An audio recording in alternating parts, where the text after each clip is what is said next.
দেখেন ব্যারিস্টার সুমন্ত এর আগেও বলছে যে প্রধানমন্ত্রী চাইলে আমি বিএনপির দায়িত্ব নিতে পারি, তাহলে দেখেন কত বড় বাসটা দিয়ে গেছে উনি প্রধানমন্ত্রী, মানে প্রধানমন্ত্রী চাইলে আর একটা দলের সে দায়িত্ব নিবে, মানে প্রধানমন্ত্রী শব্দটা দায়িত্ব ভাগ করে দেয়।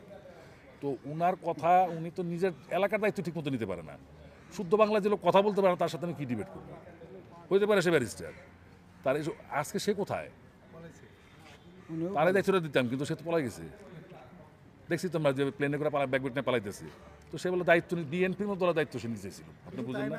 এবং বিএনপি আসলে কি হবে না হবে উনি এত বুঝার কি, উনি তো পলিটিশিয়ান না। উনি ইতিহাস সম্বন্ধে কম জানেন, উনি 52-এর ইতিহাস জানেন না, উনি 69-এর ইতিহাস জানেন না, উনি আমাদের 71-এর মুক্তিযুদ্ধের ইতিহাস জানেন না, উনি স্বৈরাচারের বিরুদ্ধে এরশাদ আন্দোলনের ইতিহাস জানেন না। জানলে উনি এই কথা বলতে পারতেন না। সমস্ত আগে নেতৃত্ব ছাত্ররাই দিছে, এবং ছাত্ররা নেতৃত্ব দিয়েই এক একটা এই অপশক্তিগুলোকে বিদায় করছে, তাদের অধিকার প্রতিষ্ঠা করছে। ছাত্রদের হাতে নেতৃত্ব থাকবে না, তো কার হাতে নেতৃত্ব থাকবে? ছাত্র নেতৃত্ব দিতে পারবে না? যে ছাত্র তার বলিষ্ঠ কণ্ঠ দিয়ে একটি সরকারের